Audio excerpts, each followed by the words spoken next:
पिछली वीडियो में मैंने देखा था रूट टेस्ट का प्रूफ। उसमें बेस एग्जांपल्स देखते हैं। 5 या 6 एग्जांपल है, बहुत ही आसान है। देखो, एक हिंट बताता हूँ कब हम रूट टेस्ट का यूज़ करते हैं। जब भी पावर में एन हो, nth टर्म की पावर में एन हो, तो हम ये टेस्ट यूज़ करते हैं। देखो रीज़न क्या है इसके पीछे। देखो, रूट टेस्ट में हमारे को क्या निकालना होता है। Limit n tends to infinite A N की पावर 1/n। तो जब भी nth टर्म में पावर में एन होगा तो 1/n से कैंसिल हो जाएगा वो। तो रूट टेस्ट यूज़ करने का वहाँ फ़ायदा है, क्योंकि वहाँ कैलकुलेशन बहुत आसान होती है। जैसे फॉर एग्जांपल nth टर्म हमारे को दे रखी है 1/2n की पावर n। तो यहाँ पर अगर हम रूट टेस्ट यूज़ करें तो हमारे लिए फ़ायदा होगा, सो दैट n से n कैंसिल हो जाएगा। तो पावर में जब भी n हो, nth टर्म की होल पावर n हो, तो हम ये यूज़ करेंगे, फ़ायदा है। देखो जैसे इसमें अगर हम निकालें limit n tends to infinite A N की पावर 1/n, सॉल्व करेंगे limit n tends to infinite 1/2n power n था, इसकी होल पावर 1/n करेंगे तो ये कैंसिल हो जाएगा। सिर्फ हमारे पास 1/2n बचेगा और limit n tends to infinite पे ये जीरो आ जाएगा। तो हमारे लिए सॉल्व करना कितना आसान है। देखो जितने भी क्वेश्चन है, एग्जाम्पल 1/log n की पावर n, पावर में n है तो रूट टेस्ट यूज़ कर सकते हैं। सेकेंड एग्जाम्पल में देखो nth टर्म दे रखी है यहाँ पर, ऑलरेडी यहाँ पर nth टर्म है 1+1/n की पावर n, x की पावर n। देखो पावर में होल पावर n है तो रूट टेस्ट हम यूज़ कर सकते हैं। थर्ड एग्जांपल में जब हमने इसकी nth टर्म लिखी तो उसकी होल पावर देखो n है, तो रूट टेस्ट हम यूज़ कर सकते हैं। इजी कैलकुलेशन होगी। अब वन बाय वन इसके एग्जांपल देखते हैं हम लोग। हमें डिस्कस करना है convergence of this series summation n two से इनफाइनाइट 1/log n की पावर n। यहाँ पर ऑलरेडी हमारे को nth टर्म दे रखी है। देखो फर्स्ट एग्जांपल में हमारे को nth टर्म दे रखी है, सीरीज दे रखी है n टेंडिंग फ्रॉम 1 से इनफाइनाइट 2 से इनफाइनाइट 1/log n की होल पावर n। तो यहाँ पर हमारे को दे रखा है nth टर्म ऑलरेडी, तो nth टर्म है 1/log n की पावर n। तो हम यहाँ रूट टेस्ट यूज़ करेंगे limit n tends to infinite A N की पावर 1/n। हिंट पता चल गई है क्यों हम रूट टेस्ट यूज़ कर रहे हैं। तो अब देखो limit n tends to infinite A n हमारे को दे रखा है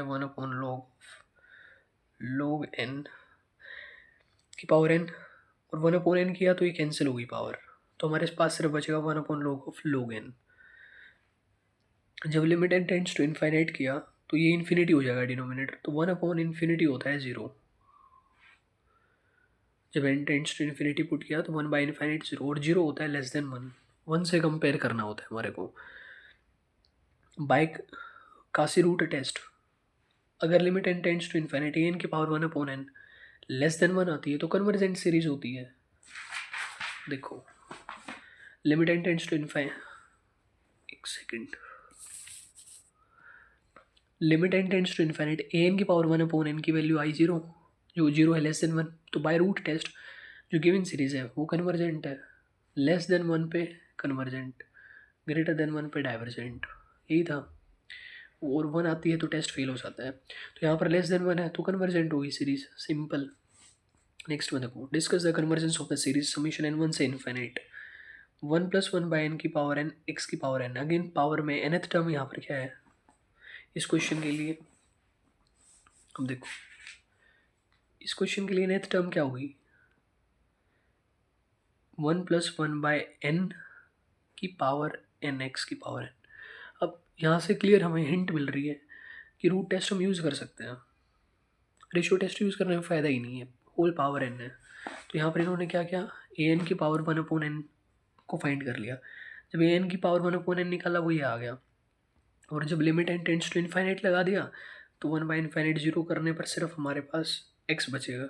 1/infinite 0 हो जाएगा, x ही रह गया। अब तीन केस राइज होंगे, जब x ग्रेटर देन 1 है, लेस देन 1 है, या x 1 है, ग्रेटर देन वन पे डाइवर्जेंट, लेस देन वन पे कन्वर्जेंट बाय रूट टेस्ट। जब x इक्वल टू वन है तो उसको अलग से सॉल्व कर लेंगे हम लोग, तो इन्होंने वही देखा है by Cauchy root test. Given series convergent है अगर x less than one, divergent if x greater than one. जब x वन है तो रूट टेस्ट फेल हो गया, तो वन पे इन्होंने अलग से डिस्कस कर लिया।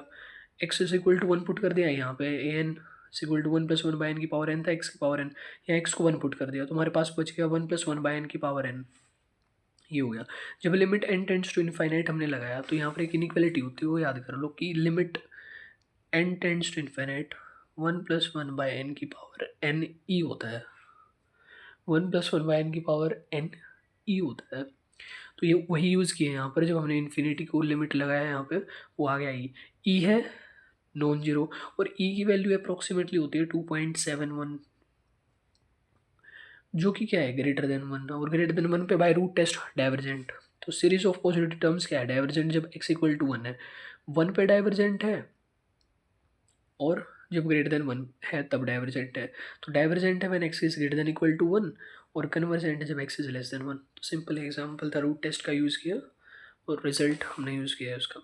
थर्ड एग्जांपल है discuss the convergence of the series. ये सीरीज दे रखी है। अब अगेन यहाँ पर हम फर्स्ट टर्म को नेग्लेक्ट कर देंगे, क्योंकि अगर हम फर्स्ट टर्म को नेग्लेक्ट भी कर देंगे क्योंकि जो कि फाइनाइट टर्म है, तो कन्वर्जेंस डाइवर्जेंस पे कोई फ़र्क नहीं पड़ेगा, बट हमारे लिए nth टर्म लिखना बड़ा आसान हो जाएगा। तो इस क्वेश्चन के लिए हम nth टर्म क्या लिख सकते हैं, देखो इस क्वेश्चन के लिए nth टर्म क्या होगी। अब हमारे लिए फर्स्ट टर्म ये है, इसको भूल जाओ, one by two, to by three x, three by four x square, first term ये, सेकेंड टर्म ये, थर्ड टर्म ये। फर्स्ट टर्म में टू बाई थ्री है तो n प्लस वन है, nth टर्म में n प्लस वन होगा। नीचे क्या है, फर्स्ट टर्म के लिए थ्री है, फिर फोर है, फिर फाइव है, मतलब n प्लस टू है। One plus to three, two plus two four, three plus two five. Third term में मतलब टू ऐड हो रहा है सभी में, तो nth टर्म में भी टू ऐड हो जाएगा। फर्स्ट टर्म में x की पावर वन, सेकेंड में x की पावर टू, फिर x की पावर थ्री, nth में x की पावर n हो जाएगा। ये हमारी nth टर्म बन गई, हर एक में यही बनानी है। अब देखो हमारे पास दो टेस्ट हैं, या तो रेशियो टेस्ट या फिर रूट टेस्ट। इन दोनों में से हमें सेलेक्ट करना है कौन सा हम यूज़ कर सकते हैं। अब देखो पावर में n है, हमारे को हिंट मिल गई। एक और चीज़ यहाँ रहेगी, two by three first term है तो पावर वन है, थ्री बाय फोर है तो पावर टू है, फोर बाय फाइव है तो पावर थ्री है, third term power two, second term power two, first term power one. तो nth टर्म में इसकी भी पावर n होगी। ये हमने nth टर्म लिख दी। हमारे पास दो टेस्ट ही पढ़े हमने, रेशियो या root, but whole power n है तो हम यूज़ करेंगे रूट टेस्ट, जिसमें हम निकाल लेंगे ए एन की पावर वन अपॉन एन। तो हम नेक्स्ट पेज पे वही निकाल रखे हैं इन्होंने कि ए एन की पावर वन अपॉन एन, जब निकाला तो वो हो जाएगा n plus one upon n plus two x. देखो ये nth टर्म होगी n plus one, n plus divided by n plus two की पावर n, एक्स की पावर n। फिर इन्होंने रूट टेस्ट यूज़ किया, हमारे को हिंट मिल गई होल पावर n है तो रूट टेस्ट यूज़ करेंगे, तो ये एन की पावर वन अपॉन एन निकाल लिया हमने, वो हो गया ये। अब limit n tends to infinite पे हमें वैल्यू चाहिए होती है, ऊपर से भी एन कॉमन ले लिया, नीचे से भी एन कॉमन ले लिया, तो ये बच गया, ये रह गया एक्स।